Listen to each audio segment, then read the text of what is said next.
ಶ್ರೀಮತೆ ರಾಮಾನುಜಾಯ ನಮಃ. ಶ್ರೀಮದ್ವರವರಮುನಿಯೇ ನಮಃ. ಶ್ರೀ ವೆಂಕಟಗುರುವೇ ನಮಃ. ಅಸ್ಮದ್ಗುರುಸಮಾರಂಭಾಂ ಯತಿಶೇಖರಮಧ್ಯಮಾಂ ಲಕ್ಷ್ಮೀವಲ್ಲಭಪರ್ಯಂತಾಂ ವಂದೇ ಗುರುಪರಂಪರಾಂ.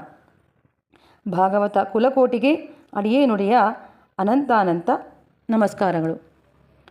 ತಿರುಪ್ಪಾವೆಯಲ್ಲಿ ಪೂರ್ವಾಚಾರ್ಯರ ಶ್ರೀ ನುಡಿಮುತ್ತುಗಳು ಎನ್ನುವ ಶೀರ್ಷಿಕೆಯಡಿಯಲ್ಲಿ ಒಂದಿಷ್ಟು ವಿಶೇಷಾರ್ಥಗಳನ್ನು ಹಂಚಿಕೊಳ್ಳಲು ಮಾರ್ಹಳಿ ಮಾಸದ 20ನೇ ಶುಭ ದಿನದ ಪಾಶುರಾನುಭವಕ್ಕೆ ಆಚಾರ್ಯರ ಪಾದಾರವಿಂದಗಳಿಗೆ ನಮಿಸುತ್ತಾ ನಿಮಗೆಲ್ಲರಿಗೂ ಹೃದಯಪೂರ್ವಕ ಸ್ವಾಗತವನ್ನು ಕೋರುತ್ತಿದ್ದೇನೆ.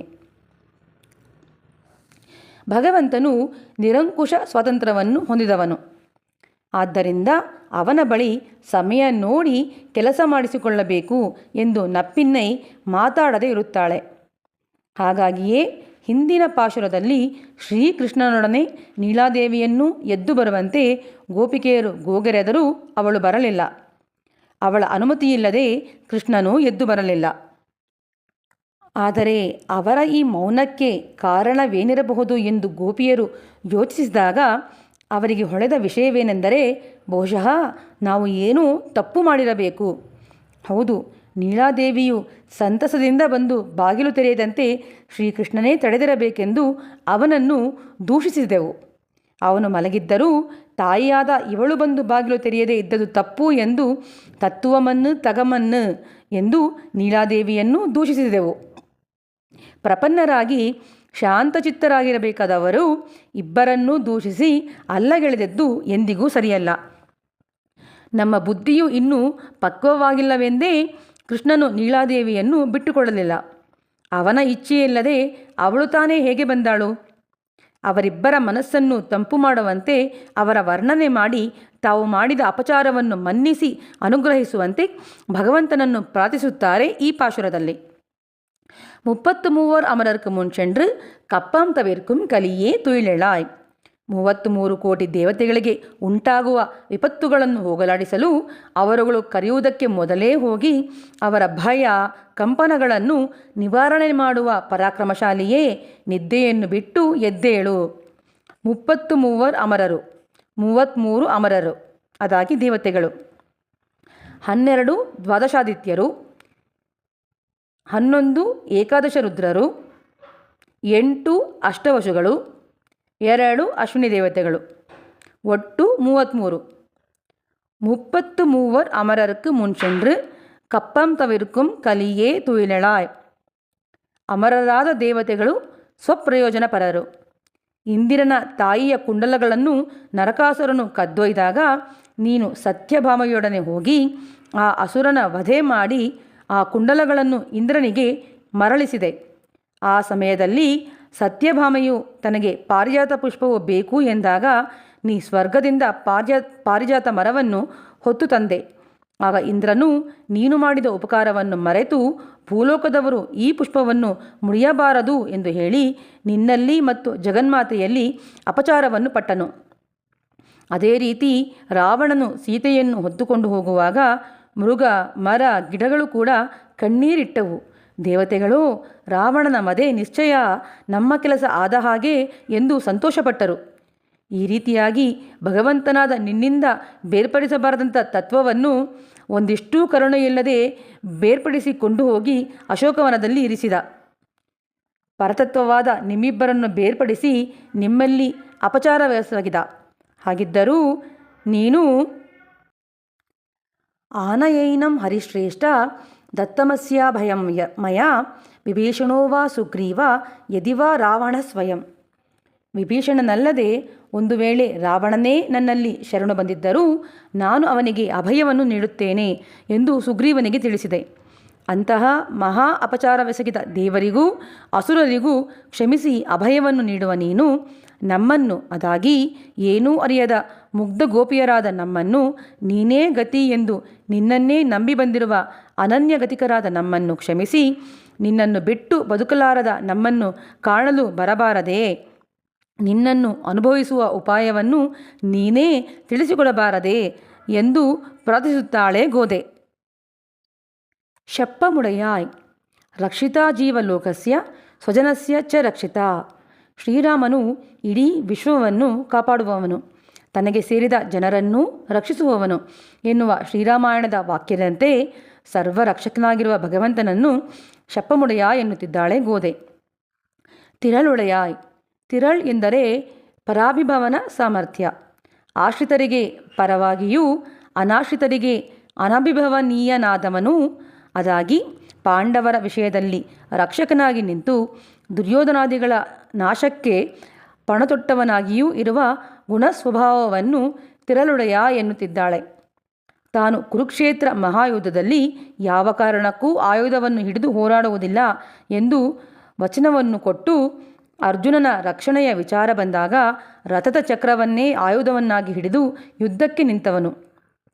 ಜಯದ್ರಥನನ್ನು ಸೂರ್ಯಾಸ್ತಕ್ಕೆ ಮುನ್ನ ಕೊಲ್ಲದೇ ಹೋದರೆ ಅಗ್ನಿಗೆ ಆಹುತಿಯಾಗುವೆ ಎಂದ ಅರ್ಜುನನನ್ನು ಕಾಪಾಡಲೋಸಗ ತನ್ನ ಸುದರ್ಶನ ಚಕ್ರವನ್ನು ಬಳಸಿ ಸೂರ್ಯನನ್ನು ಮರೆಮಾಚಿ ಸೂರ್ಯಾಸ್ತವಾದಂತೆ ತೋರಿಸಿ ಜಯದ್ರಥನು ಅರ್ಜುನನ ಮುಂದೆ ಕಾಣಿಸಿದ ಒಡನೆ ಮತ್ತೆ ಸೂರ್ಯನನ್ನು ಪ್ರಕಾಶಮಯವನ್ನಾಗಿ ಬೆಳಗುವಂತೆ ಮಾಡಿ ಅರ್ಜುನನ ಕೈಯಲ್ಲಿ ಜಯದ್ರಥನನ್ನು ಕೊಲ್ಲಿಸಿ ಅರ್ಜುನನ ವಚನವನ್ನು ಕಾಪಾಡಿದವನು. ಅದಾಗಿ ತನ್ನ ಆಶ್ರಿತರಿಗಾಗಿ ತಾನು ವಚನಭ್ರಷ್ಟನೆನಿಸಿಕೊಂಡರೂ ಚಿಂತೆಯಿಲ್ಲ. ಆಶ್ರಿತರು ಮಾಡಿದ ಸಂಕಲ್ಪವನ್ನು ನೆರವೇರಿಸುವಷ್ಟು ಪರವಿಭವನ ಸಾಮರ್ಥ್ಯವನ್ನು ಹೊಂದಿದ ಅಘಟಿತ ಘಟನಾ ಸಾಮರ್ಥ್ಯವನ್ನು ಹೊಂದಿದ ಭಗವಂತನನ್ನು ತಿರಳ್ಳುಡೆಯಾಯ್ ಎನ್ನುತ್ತಿದ್ದಾಳೆ ಗೋದೆ. ಷಟ್ರಾರ್ಕ ವೆಪ್ಪಂ ಗೊಡೊಕ್ಕಂ ವಿಮಲಾ ತುಯಿಳಾಯ್. ರುಜು ಸ್ವಭಾವವುಳ್ಳವನೇ, ಮಹಾವೀರನೇ, ನಿನ್ನ ಆಶ್ರಿತರ ಶತ್ರುಗಳಿಗೆ ಭಯತಾಪಗಳನ್ನು ಉಂಟುಮಾಡುವ ನಿರ್ಮಲನೇ, ನಿದ್ದೆ ಬಿಟ್ಟು ಏಳು. ಶೆಪ್ಪೆನ್ನ ಮೆನ್ಮುಲೈ ಶವ್ವಾಯ್ ಶಿರುಮರಂಗುಳ್ ನಪ್ಪಿನ್ನೇ ನಂಗಾಯ್ ತಿರುವೇ ತುಯಿಳಾಯ್. ಅಮೃತ ಕಳಶದಂತೆ ಮೃದುವೂ ಸುಕುಮಾರವೂ ಆದ ವಿರಹವನ್ನು ಸಹಿಸಲಾರದ ವಕ್ಷೋಜವುಳ್ಳ ಕೆಂದುಟಿಗಳುಳ್ಳ ಕೃಶವಾದ ಕಟಿಯುಳ್ಳ ಪರಿಪೂರ್ಣೆಯಾದ ಶ್ರೀದೇವಿಯ ಅಂಶಭೂತೆಯಾದ ನೀಳಾದೇವಿಯೇ, ಗುಣಪೂರ್ಣಳೇ, ನಿದ್ದೆ ಬಿಟ್ಟು ಏಳು. ಚವ್ವಾಯ್ ಕೆಂದುಟಿಗಳುಳ್ಳ. ಅದಾಗಿ ಶ್ರೀರಾಮನು ಕಾಂತಸ್ಮಿತ ಲಕ್ಷಣ ಜಾತಹಾಸ ಎಂದು ಲಕ್ಷ್ಮಣನ ಬಳಿ ಸೀತೆಯ ಮಂದಸ್ಮಿತದ ವರ್ಣನೆ ಮಾಡುವಂತಿರುವ ಸುಂದರವಾದ ಕೆಂದುಟಿಗಳು. ಪುರೇವಮೇ ಚಾರುದತೀಮನ್ನಿಂದಿತಾಂ ದಿಶಂತಿ ಸೀತಾಂ ಯದಿನಾದ್ಯ ಮೈಥಿಲೀಂ ಸದೇವ ಗಂಧರ್ವ ಮನುಷ್ಯ ಪನ್ನಗಂ ಜಗತ್ಸಶೈಲಂ ಪರಿವರ್ತಯಾಮ್ಯಹಂ. ಮಿಥಿಲಾ ರಾಜಕುಮಾರಿಯಾಗಿ ಸುಂದರವಾದ ದಂತಪಂಕ್ತಿಯುಳ್ಳ ದೋಷವೇ ಇಲ್ಲದ ಸೀತೆಯನ್ನು ಅವಳು ಇದ್ದ ಹಾಗೆಯೇ ನನಗೆ ಇಂದು ತೋರಿಸಿಕೊಡಲಿಲ್ಲವೆಂದರೆ ದೇವರು, ಗಂಧರ್ವರು, ಮನುಷ್ಯರು, ಹಾವುಗಳು ಇತ್ಯಾದಿಗಳಿಂದ ಬೆಟ್ಟ ಗುಡ್ಡಗಳಿಂದ ಕೂಡಿದ ಈ ಜಗತ್ತನ್ನು ನಾನು ತಲೆ ಕೆಳಗಾಗಿ ಮಾಡಿಬಿಡುತ್ತೇನೆ ಎಂದು ಸೀತೆಯನ್ನು ಕಾಣದೆ ವಿರಹತಾಪತಿ ನೊಂದು ಶ್ರೀರಾಮನಾಡಿದ ಮಾತುಗಳನ್ನು ಇಲ್ಲಿ ಉದಾಹರಿಸುತ್ತಾ ಶ್ರೀರಾಮನನ್ನು ವಿರಹವೇದನೆಯಲ್ಲಿ ಬೇಯುವಂತೆ ಮಾಡಿದ ಸೀತೆಯ ಕೆಂದುಟಿಗಳು. ಅವಳಂತೆಯೇ ಸುಂದರ ದಂತಪಕ್ತಿಯುಳ್ಳ ಕೆಂದುಟಿಗಳನ್ನು ಹೊಂದಿದವಳು ನಪ್ಪಿನ್ನೈ ಪಿರಾಟಿ. ಹಾಗಾಗಿಯೇ ಕೃಷ್ಣನು ಅವಳನ್ನು ಕ್ಷಣಕಾಲವೂ ಬಿಟ್ಟಿರಲಾರ ಎಂದು ವರ್ಣಿಸುತ್ತಾರೆ ಶ್ರೀ ಅನಗಿಯ ಮಣವಾಳ ಪೆರುಮಾಳ್ ನಾಯನಾರ್ ತಮ್ಮ ಆರಾಯರಪ್ಪಡಿಯಲ್ಲಿ. ಶಂಭವಳ ತಿರಳ್ವಾಯನ್ ತೋಟ್ರುವಾಯ್ ಎಂದು ಆಳ್ವಾರರು ಹಾಡಿದಂತೆ ಇಲ್ಲಿ ಶವ್ವಾಯ್ ಎಂದು ವರ್ಣಿಸುತ್ತಿದ್ದಾಳೆ ಗೋದೆ. ತಿರುವೇ ತುಯಿಳಾಯ್. ಈ ಸಾಲಿಗೆ ಹೊಂದುವಂತೆ ನಾವು ಪೂರ್ವಾಚಾರ್ಯರ ಶ್ರೀನುಡಿಮುತ್ತೊಂದನ್ನು ಕಾಣಬಹುದು. ಉದಾರ ವಾಕ್ಕುಗಳಾಗಿರಾರ್ಗಳ್ ತಿರುಮಂಗೆಯಾಳ್ವಾರುಂ ಆಳವಂದಾರುಂ ಆಳ್ವಾನುಂ ಭಟ್ಟರುಂ. ಇವಳ ಹೆಸರಿನೊಂದಿಗೆ ಕೂಡಿದ ಭಗವಂತನ ಗುಣಗಾನ ಮಾಡಿರುವ ಪೂರ್ವಾಚಾರ್ಯರುಗಳ ಹೆಸರನ್ನು ಉದಾಹರಿಸುತ್ತಾ ತಿರುಮಂಗೆಯಾಳ್ವಾರರು, ಆಳವಂದಾರರು, ಕುರತ್ತಾಳ್ವಾನ್ರು ಹಾಗೂ ಭಟ್ಟರು ಎಂದು ತಮ್ಮ ಆರಾಯುರಪ್ಪಡಿ ವ್ಯಾಖ್ಯಾನದಲ್ಲಿ ಉಲ್ಲೇಖಿಸಿ ವಿವರಿಸಿದ್ದಾರೆ ಸ್ವಾಮಿ ಅಳಗಿಯ ಮನವಾಳ ಪೆರುಮಾಳ್ ನಾಯನಾರ್.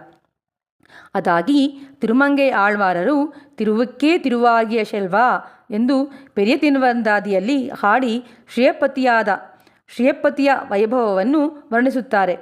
ಆಳವಂದಾರರು ಕಶ್ರೀಯ ಎಂದು ತಮ್ಮ ಸ್ತೋತ್ರ ರತ್ನದಲ್ಲಿ ವರ್ಣಿಸುತ್ತಾರೆ. ಅದೇ ರೀತಿ ಕೂರತ್ತಾಳ್ವಾನ್ರು ಯಸ್ಯ ಕಟಾಕ್ಷಣಂ ಶ್ರಿಯಃ ಶ್ರಿಯಂ ಎಂದು ತಮ್ಮ ಶ್ರೀವೈಕುಂಠಸ್ತವದಲ್ಲಿ ವರ್ಣಿಸುತ್ತಾರೆ. ಹಾಗೂ ಪರಾಶರ ಭಟ್ಟರು ಶ್ರಿಯಂ ಶ್ರೀರಂಗೇಶಃ ಎಂದು ತಮ್ಮ ಶ್ರೀಗುಣರತ್ನಕೋಶದಲ್ಲಿ ವರ್ಣಿಸುತ್ತಾರೆ. ಇವರೆಲ್ಲ ಪೂರ್ವಾಚಾರ್ಯರ ಅಭಿಮತ ಒಂದೇ ಆಗಿರುತ್ತದೆ. ಅದಾಗಿ ಯಾವೊಬ್ಬ ಪಿರಾಟಿ ಅಂದರೆ ಜಗನ್ಮಾತೆಯ ಕಟಾಕ್ಷವೆಂಬುದು ಇಂದ್ರ ಮೊದಲಾದ ದೇವತೆಗಳ ಅಕ್ಷಯವಾದ ಐಶ್ವರ್ಯಕ್ಕೆ ಕಾರಣವಾಗಿದೆಯೋ, ಯಾವೊಬ್ಬ ಜಗನ್ಮಾತೆಯ ಕಟಾಕ್ಷವೆಂಬುದು ಸರ್ವಜನಕ್ಕೂ ಒಪ್ಪುವಂಥದ್ದಾಗಿದೆಯೋ ಅಂತಹ ಜಗನ್ಮಾತೆ ಎಂಬ ಐಶ್ವರ್ಯಕ್ಕೇ ಅಧಿಪತಿಯಾದವನು ಭಗವಂತ. ಅಂತಹ ಜಗನ್ಮಾತೆಗೆ ತನ್ನ ಹೃದಯದಲ್ಲಿ ಆಶ್ರಯ ನೀಡುವಂತಹ ಸಂಪತ್ತನ್ನು ಹೊಂದಿದವನು ಭಗವಂತನೇ ಅಲ್ಲವೇ?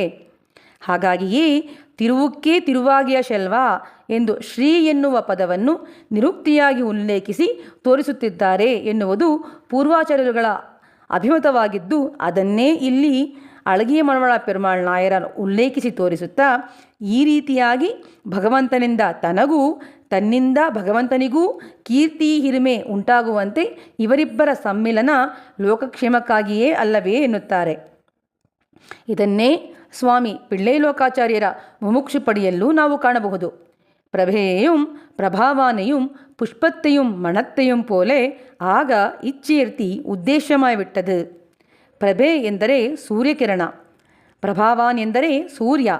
ಹೇಗೆ ಸೂರ್ಯನಿಂದ ಸೂರ್ಯಕಿರಣವನ್ನು ಬೇರ್ಪಡಿಸಲಾಗುವುದಿಲ್ಲವೋ, ಪುಷ್ಪದಿಂದ ಮಣಂ ಅಂದರೆ ಸುಗಂಧ ಹೇಗೆ ಹೂವಿನಿಂದ ಅದರ ಸುಗಂಧವನ್ನು ಬೇರ್ಪಡಿಸಲಾಗುವುದಿಲ್ಲವೋ, ಸೂರ್ಯನಿಂದ ಸೂರ್ಯಕಿರಣಕ್ಕೆ ಹಿರಿಮೆ, ಸೂರ್ಯಕಿರಣದಿಂದ ಸೂರ್ಯನಿಗೆ ಹಿರಿಮೆ, ಹಾಗೆಯೇ ಸುಗಂಧದಿಂದ ಹೂವಿಗೆ ಹಿರಿಮೆ ಮತ್ತು ಹೂವಿನಿಂದ ಸುಗಂಧಕ್ಕೆ ಹಿರಿಮೆ. ಅದೇ ರೀತಿಯಾಗಿ ಭಗವಂತನ ಹಾಗೂ ಜಗನ್ಮಾತೆಯ ಸಮ್ಮಿಲನ. ಇವರಿಬ್ಬರೂ ಒಬ್ಬರಿಗೊಬ್ಬರು ಹಿರಿಮೆಯನ್ನು ನೀಡುವಂಥವರಾಗಿದ್ದು, ಇಂತಹ ಶ್ರೀಯಪತಿ ಅದಾಗಿ ನಪ್ಪಿನ್ನೈ ನಂಗಾಯ್ ತುರಿವೆ ಎಂದು ಇಬ್ಬರನ್ನು ಸೇರಿಸಿ ಆತ್ಮಕ್ಷೇಮವನ್ನು ಬೇಡುತ್ತಾ ಇಬ್ಬರನ್ನೂ ಎಬ್ಬಿಸುತ್ತಿದ್ದಾಳೆ ಗೋದೆ ಎಂದು ಅತ್ಯದ್ಭುತವಾಗಿ ವರ್ಣಿಸುತ್ತಿದ್ದಾರೆ ಸ್ವಾಮಿ ಅಳಗಿಯ ಮನವಾಳ ಪೆರುಮಾಳ್ ನಾಯನಾರ್. ಉಕ್ಕಮುಂ ತಟ್ಟೊಳಿಯುಂ ತಂದು ಉನ್ಮಣಾಳನೆ, ಬೀಸಣಿಕೆ ಕನ್ನಡಿಯೊಂದಿಗೆ ಸೇರಿ ನಿನ್ನ ಮನೋವಲ್ಲಭನಾದ ಶ್ರೀಕೃಷ್ಣನನ್ನು ನಮಗೆ ಕೊಟ್ಟು ಉಪಕರಿಸು ಎನ್ನುತ್ತಿದ್ದಾರೆ ಗೋಪಿಯರು. ಇದೇನಿದು? ಬೀಸಣಿಕೆ ಕನ್ನಡಿ ಇವುಗಳು ಪರತಂತ್ರ ಗುಣವನ್ನು ಹೊಂದಿದ ವಸ್ತುಗಳು. ಇವುಗಳೊಂದಿಗೆ ಸೇರಿ ಸ್ವತಂತ್ರನಾದ ಭಗವಂತನನ್ನು ನಮಗೆ ನೀಡುವಂಥವಳಾಗು ಎನ್ನುತ್ತಿದ್ದಾರಲ್ಲ ಗೋಪಿಯರು ಎಂದರೆ, ಅದಕ್ಕೆ ಉತ್ತರವನ್ನು ಮುಮುಕ್ಷುಪ್ಪಡಿಯ ದ್ವಯಪ್ರಕರಣದ ಆರಂಭದಲ್ಲಿ ಕಾಣಬಹುದು. ದ್ವಯத்தில் பெரிய பிராட்டியாராலே பேரென்கிறது. ದ್ವಯಮಂತ್ರವು ಪೆರೆ ಪಿರಾಟ್ಯಾರ್ ಅದಾಗಿ ಜಗನ್ಮಾತೆಯಿಂದಲೇ ಮೋಕ್ಷ ಎನ್ನುತ್ತದೆ ಎನ್ನುತ್ತಾರೆ ಸ್ವಾಮಿ ಪಿಳ್ಳೈ ಲೋಕಾಚಾರ್ಯರು. ಇವಳು ಪುರುಷಕಾರ ಮಾಡದಿದ್ದರೆ, ಅದಾಗಿ ಮಧ್ಯಸ್ಥಿಕೆ ವಹಿಸದಿದ್ದರೆ ಭಗವಂತನು ಕೃಪೆಯನ್ನು ಮಾಡಲಾರ ಎನ್ನುತ್ತದೆ. ಆದ್ದರಿಂದ ನಾವು ಜಗನ್ಮಾತೆಯನ್ನು ಪುರುಷಕಾರಭೂತೆಯಾಗಿ ಸ್ವೀಕರಿಸಿ ಅವಳನ್ನು ಶರಣು ಹೊಂದಿ ಅವಳ ಮುಖಾಂತರವೇ ಭಗವಂತನನ್ನು ಶರಣು ಹೊಂದಬೇಕು. ಆದ್ದರಿಂದಲೇ ಕೃಷ್ಣಾವತಾರದಲ್ಲಿ ಪುರುಷಕಾರಭೂತೆಯಾದ ನಪ್ಪಿನ್ನೈ ಪಿರಾಟಿಯ ಬಳಿ ಭಗವಂತನು ತನ್ನನ್ನೇ ತಾನು ಉಕ್ಕಮುಂ ತಟ್ಟೊಳೆಯುಂ ಅದಾಗಿ ಬೀಸಣಿಕೆ ಹಾಗೂ ಕನ್ನಡಿಯಂತೆ ಅಷ್ಟು ಪರತಂತ್ರನಾಗಿ ಒದಗಿಸಿಕೊಂಡಿದ್ದಾನೆ. ಶ್ರೇಯಪತಿಯಾದ ಭಗವಂತನು ಸ್ವತಂತ್ರನು ನಿಜ. ಆದರೂ ತನ್ನ ಸ್ವ ಇಚ್ಛೆಯಿಂದಲೇ ತನ್ನ ಭಕ್ತರ ಬಳಿ, ಜಗನ್ಮಾತೆಯ ಬಳಿ, ಆಚಾರ್ಯರ ಬಳಿ ತನ್ನನ್ನು ಪರತಂತ್ರನನ್ನಾಗಿಸಿಕೊಂಡು ಅವರ ಇಚ್ಛೆಯಂತೆ ನಡೆಯುತ್ತಾನೆ. ಈ ಕಾರಣದಿಂದಲೇ ಉಕ್ಕಮುಂ ತಟ್ಟೊಳಿಯುಂ ತಂದು ಉನ್ಮಣಾಳನೈ ಎಂದು ನಪ್ಪಿನ್ನಯ ಬಳಿ ತನ್ನನ್ನೇ ಪರತಂತ್ರನನ್ನಾಗಿಸಿಕೊಂಡಿರುವ ಭಗವಂತನನ್ನು ಸೇರಿಸಿ ಬೀಸಣಿಕೆ ಕನ್ನಡಿಯೊಂದಿಗೆ ಸೇರಿ ನಿನ್ನ ಮನೋವಲ್ಲಭನನ್ನು ನಮಗೆ ಕೊಟ್ಟು ಉಪಕರಿಸು ಎನ್ನುತ್ತಿದ್ದಾರೆ ಗೋಪಿಯರು. ಇದು ಭಗವಂತನ ಸೌಲಭ್ಯ ಗುಣಪೂರ್ತಿಯನ್ನು ತೋರಿಸುವ ಕೈಕನ್ನಡಿಯಂತಿದೆ ಅಲ್ಲವೇ? ತಂದು ಉನ್ಮಣಾಳನೈ ಪ್ರಿಯಾತು ಸೀತಾರಾಮಸ್ಯ ದಾರಾಹ ಪಿತೃಕೃತ ಇತಿ ಗುಣಾದ್ರೂಪ ಗುಣಾಶ್ಚಾಪಿ ಪ್ರೀತಿರ್ಭೂಯೋಭ್ಯವರ್ಧತ. ತಂದೆಯು ಒಪ್ಪಿ ವರಿಸಿದ ಪತ್ನಿ ಎನ್ನುವ ಕಾರಣದಿಂದಲೇ ಸೀತೆಯು ಶ್ರೀರಾಮನಿಗೆ ಪ್ರಿಯವಾದವಳಾಗಿದ್ದಳು. ಆತ್ಮಗುಣಗಳಿಂದಲೂ ರೂಪಗುಣಗಳಿಂದಲೂ ಪರಿಪೂರ್ಣಲಾದ ಸೀತೆಯ ಮೇಲಿನ ರಾಮನ ಪ್ರೀತಿ ವೃದ್ಧಿಯಾಯಿತು ಎನ್ನುತ್ತಾರೆ ವಾಲ್ಮೀಕಿ ಭಗವಾನ್ ಶ್ರೀರಾಮಾಯಣದಲ್ಲಿ. ಅಂತೆಯೇ ಗುಣಪೂರ್ತಿಯುಳ್ಳವನಾಗಿದ್ದರೂ ನೀ ನೀಡಿದೆ ಎನ್ನುವ ಕಾರಣಕ್ಕಾಗಿ ನಾವು ಕೃಷ್ಣನನ್ನು ಹೆಚ್ಚು ಪ್ರೀತಿಸುತ್ತೇವೆ ಎನ್ನುತ್ತಾಳೆ ಗೋದೆ. ಅದೇ ರೀತಿ ಜಗನ್ಮಾತೆಯ ಮುಖಾಂತರ ಶರಣು ಹೊಂದಿದವನನ್ನು ನಮ್ಮ ಶ್ರೀಮತಿಗೆ ಸೇರಿದವನು ಎಂದು ಅಧಿಕವಾದ ಪ್ರೀತಿಯನ್ನು ತೋರಿಸುತ್ತಾನೆ ಭಗವಂತ. ಎಮ್ಮೈ ನೀರಾಟ್ಟೇಲೋರ್ ಏಹಿ ಪಶ್ಯ ಶರೀರಾಣಿ ಮನೀನಾಂ ಭಾವಿತಾತ್ಮನಾಂ ಹತಾನಾಂ ರಾಕ್ಷಸೈರ್ಘೋರೈರ್ ಬಹೂನಾಂ ಬಹುಧಾವನೆ. ಸದಾ ಪರಮಾತ್ಮನ ಧ್ಯಾನ ಮಾಡುವ ಹಲವು ಮುನಿಶ್ರೇಷ್ಠರು ವನದಲ್ಲಿ ಘೋರವಾದ ರಾಕ್ಷಸರಿಂದ ಹಿಂಸಿಸಲ್ಪಟ್ಟ ಶರೀರವನ್ನು ನೋಡುವಂಥವನಾಗು ಎಂದು ಶ್ರೀರಾಮಾಯಣದಲ್ಲಿ ಮುನಿಗಳು ಅವಲತ್ತುಕೊಂಡಂತೆ ವಿರಹದಿ ನೊಂದ ನಮ್ಮ ಶರೀರವನ್ನು ಹೊತ್ತು ನಿನ್ನ ಮುಂದೆ ನಿಂತಿರುವೆವು. ನಮ್ಮ ವಿರಹ ವೇದನೆ ನಿನ್ನ ಕಣ್ಣಿಗೆ ಕಾಣುತ್ತಿಲ್ಲವೇ? ನಮ್ಮ ಈ ವಿರಹತಾಪ ತೀರುವಂತೆ ನಮಗೆ ವ್ರತಸ್ನಾನ ಮಾಡಿಸಲು ನೀ ಬರಲಾರೆಯಾ? ಮುನಿಗಳದ್ದು ಬರಿಯ ದೇಹಯಾತನೆ, ಆದರೆ ನಾವುಗಳು ಆತ್ಮವೇದನೆಯಿಂದ ನರಳುತ್ತಿದ್ದೇವೆ. ಈ ಆತ್ಮದಲ್ಲಿ ಅಂತರಾತ್ಮನಾಗಿರುವ ನಿನಗೆ ನಾವುಗಳು ಇದನ್ನು ಬಿಡಿಸಿ ಹೇಳಬೇಕೇ? ಸರ್ವಾಂತರ್ಯಾಮಿಯಾದ ನಿನಗೆ ತಿಳಿಯದ್ದೇನಿದೆ? ಆದ್ದರಿಂದ ಇಪ್ಪೋದೇ ಎಮ್ಮೈ ನೀರಾಟ್ಟೇಲೋರ್, ಈಗಲೇ ನಮ್ಮ ವಿರಹ ತಾಪ ತೀರುವಂತೆ ವ್ರತಸ್ನಾನ ಮಾಡಿಸಲು ಎದ್ದು ಬಾ ಎನ್ನುತ್ತಿದ್ದಾರೆ ಗೋಪಿಯರು. ವ್ರತಸ್ನಾನವೆಂದರೆ ಅದು ಕೃಷ್ಣಾನುಭವ ಎಂದು ನಿಮಗೆಲ್ಲ ಹೊಸದಾಗಿ ಹೇಳಬೇಕಿಲ್ಲವಷ್ಟೇ. ಎಮ್ಮೈ ನೀರಾಟ್ಟೇಲೋರ್, ಭಗವಂತನ ಬಳಿ ಸಾಧನ ದಶೆಯಲ್ಲಿ ಮಾಡುವಂತಹ ಭಕ್ತಿ ಅವರವರ ಜ್ಞಾನ ಹಾಗೂ ಶಕ್ತಿಗೆ ಸೇರಿದಂತೆ ವ್ಯತ್ಯಾಸವಾಗಿರುತ್ತದೆ. ಆದರೆ ಭಗವಂತನನ್ನು ಹೊಂದಿ ಅನುಭವಿಸುವ ಅನುಭವದಲ್ಲಿ ಯಾವುದೇ ವ್ಯತ್ಯಾಸವಿರುವುದಿಲ್ಲ. ಹಾಗಾಗಿಯೇ ಎಮ್ಮೈ ನೀರಾಟ್ಟೇಳೋರ್ ಎಂದು ಎಲ್ಲರಿಗೂ ಒಂದೇ ಅನುಭವ ಕೈಂಕರ್ಯವನ್ನು ಪ್ರಾರ್ಥನೆ ಮಾಡುತ್ತಿದ್ದಾಳೆ ಗೋದೆ. ಇವರ ಈ ಪ್ರಾರ್ಥನೆಗೆ ಮನ ಕರಗಿ ಶ್ರೀಕೃಷ್ಣನು ಎದ್ದು ಬಂದನೇ, ಇವರ ಇಷ್ಟಾರ್ಥಗಳನ್ನು ಪೂರೈಸಿದನೇ ಎಂಬುದನ್ನು ಮುಂದಿನ ಪಾಶುರದಲ್ಲಿ ನೋಡೋಣ. 33 ಕೋಟಿ ದೇವತೆಗಳಿಂದ ಕೈಲಾಗದೆ ಬಿಟ್ಟ ಗಜೇಂದ್ರನ ಕಷ್ಟವನ್ನು ಪಾಹಿ ಪಾಹಿ ಅನ್ನುತ್ತಿದ್ದಂತೆ ಭಗವಂತನು ಮುಂದೆ ಬಂದು ಬಿಡಿಸಿದ ಹಾಗೆ ಆಚಾರ್ಯರು ಕೂಡ ದೇವತೆಗಳಿಂದಲೂ ಬಿಡಿಸಲಾಗದ ಅನಾದಿಕಾಲದಿಂದ ಅಪಾರ ಸಂಸಾರ ಸಮುದ್ರದಲ್ಲಿ ಕಾಲಿಟ್ಟು ರೂಪ, ಶಬ್ದ, ಗಂಧ, ರಸ, ಸ್ಪರ್ಶಗಳೆಂಬ 5 ಮೊಸಳೆಗಳಿಂದ ಹಿಡಿಯಲ್ಪಟ್ಟು ಹಿಂಸೆ ಪಡುವ ಆಶ್ರಿತ ಚೇತನರನ್ನು ಅವುಗಳಿಂದ ಬಿಡಿಸಿ ಭಗವತ್ ಕೈಂಕರ್ಯದಲ್ಲಿ ಆಸ್ಥೆಯುಳ್ಳವರನ್ನಾಗಿ ಮಾಡುವಷ್ಟು ಸಮರ್ಥರಾಗಿರುತ್ತಾರೆ. ಅಂತೆಯೇ ಪಂಚೇಂದ್ರಿಯಗಳಿಂದ ಹಿಡಿಯಲ್ಪಟ್ಟ ಆಶ್ರಿತ ಚೇತನರನ್ನು ಅವರ ಸಂಸಾರ ಬಂಧನದಿಂದ ಪ್ರಪತ್ತಿಯ ಮೂಲಕ ಆಚಾರ್ಯರು ಬಿಡಿಸುವರು. ಅಹಂಕಾರ ಮೂಲದ ಭ್ರಮೆಗಳಿಂದ ಚೇತನರನ್ನು ರಕ್ಷಿಸಲು ಭಗವದ್ಭಕ್ತಿಯ ಪರಾಕ್ರಮ ಬೇಕು.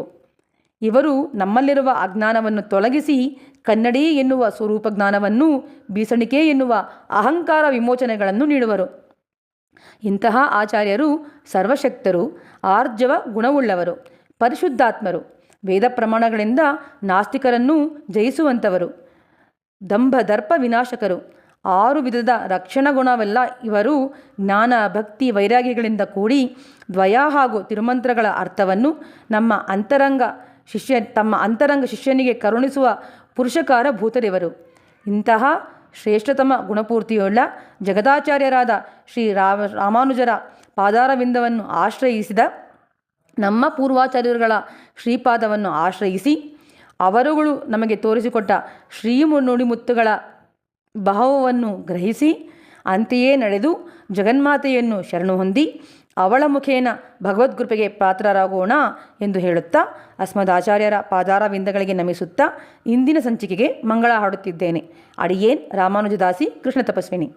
ಶ್ರೀಮತ್ಯೈ ವಿಷ್ಣುಚಿತ್ತಾರ್ಯ ಮನೋನಂದನ ಹೇತುವೆ ನಂದನಂದನ ಸುಂದರಿಯೇ ಗೋತಾಯೇ ನಿತ್ಯಮಂಗಳಂ. ಶ್ರೀಮತೆ ಸೌಮ್ಯಜಾ ಮಾತೃ ಮುನೀಂದ್ರಾಯ ಮಹಾತ್ಮನೆ ಶ್ರೀರಂಗವಾಸಿನೇ ಭೂಯಾತ್ ನಿತ್ಯಶ್ರೀರ್ ನಿತ್ಯಮಂಗಳಂ. ಮಂಗಳಾಶಾಸನ ಪರೇರ್ ಮದಾಚಾರ್ಯ ಪುರೋಗಮೈ ಸರ್ವೈಶ್ಚ ಪೂರ್ವೈರಾಚಾರ್ಯೈ ಸತ್ಕೃತಾಯಾಸ್ತು ಮಂಗಳಂ. ஆண்டாள் ரங்கமன்னார் திருவடிகளே சரணம். ஆழ்வார் எம்பெருமானார் ஜீயர் திருவடிகளே சரணம். ஆச்சாரியன் திருவடிகளே சரணம். ஸ்ரீமதே ராமானுஜாய நமஹ.